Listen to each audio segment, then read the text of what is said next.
Hello dear student, आप सभी का एक बार फिर स्वागत करते हैं अपने इस यूट्यूब चैनल पे। तो आज के इस वीडियो हम लोग क्लास 10th विज्ञान के एक मोस्ट इम्पोर्टेंट टॉपिक जो आपका फ्लेमिंग के दाएं हाथ का नियम है, ये 2025 एग्जाम के लिए मोस्ट इम्पोर्टेंट नियम होने वाला है। एक एग्जाम में आपका आ जाएगा कि फ्लेमिंग के दाएं हाथ का नियम लिखिए, या बोल देगा कि धारा की दिशा ज्ञात करने के लिए किस नियम का उपयोग करते हैं, उस नियम को लिखिए। तो धारा की जो दिशा ज्ञात करते हैं वो फ्लेमिंग के दाएं हाथ के नियम के द्वारा ज्ञात करते हैं। तो ये प्रश्न मोस्ट इंपोर्टेंट होने वाला है 2025 एग्जाम के लिए। ठीक है, तो यदि आप इस वीडियो को मात्र देख लेते हैं तो आपके 4 नंबर इस वीडियो से फिक्स हो जाएंगे। तो चलिए वीडियो को स्टार्ट करते हैं। और आप वीडियो को मेरे पहली बार देख रहे हैं तो वीडियो को लाइक कीजिएगा और चैनल को सब्सक्राइब जरूर कीजिएगा। ठीक है, चलिए मैं बताता हूँ कि आपको ये प्रश्न किस तरह पूछेगा एग्जाम में। या तो पहला इस तरह पूछ सकता है कि फ्लेमिंग के दाएं हाथ का नियम लिखिए, इस तरह आ सकता है डायरेक्ट। या लिख देगा कि धारा की दिशा ज्ञात करने के लिए, किसी चालक में प्रवाहित धारा की दिशा ज्ञात करने के लिए किस नियम का उपयोग करते हैं। ठीक है, तो फ्लेमिंग के दाएं हाथ का नियम का उपयोग करते हैं, उस नियम को लिखिए। ठीक है, तो आपको इस तरह दो तरह से आ सकता है। किसी चालक में प्रवाहित धारा की दिशा ज्ञात करने के लिए नियम लिखिए, तो आपको फ्लेमिंग के दाएं हाथ का नियम लिखना है, क्योंकि दाएं हाथ के द्वारा ही क्या करते हैं, धारा की दिशा ज्ञात करते हैं। ठीक, या डायरेक्ट लिख देगा कि फ्लेमिंग के दाएं हाथ का नियम को लिखिए। ठीक है, तो एकदम आसान भाषा में लिखा है, एक बार आप पढ़ लेंगे याद हो जाएगा आपको।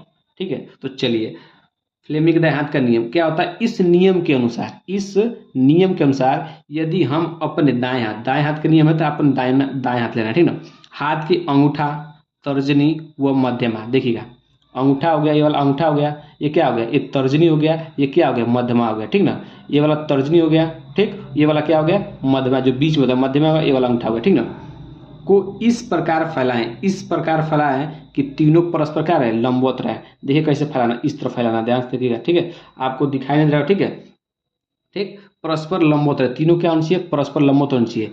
इस स्थिति में तर्जनी, जो तर्जनी कौन है, ये वाला जो तर्जनी चुंबकीय क्षेत्र की दिशा, चुंबकीय क्षेत्र दिशा मतलब बी।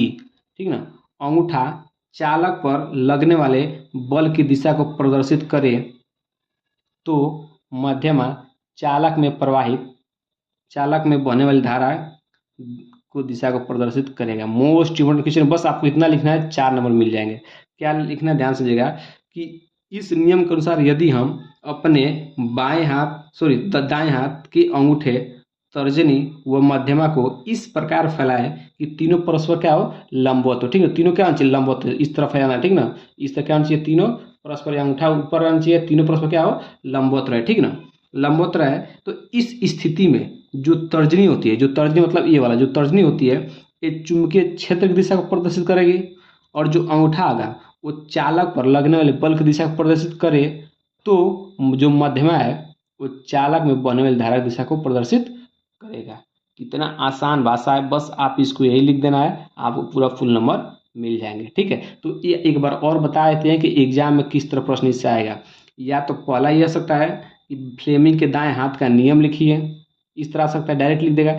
या लिखेगा कि किसी चालक में प्रवाहित धारा की दिशा ज्ञात करने के लिए किस नियम का उपयोग करते हैं, उस नियम को स्पष्ट कीजिए।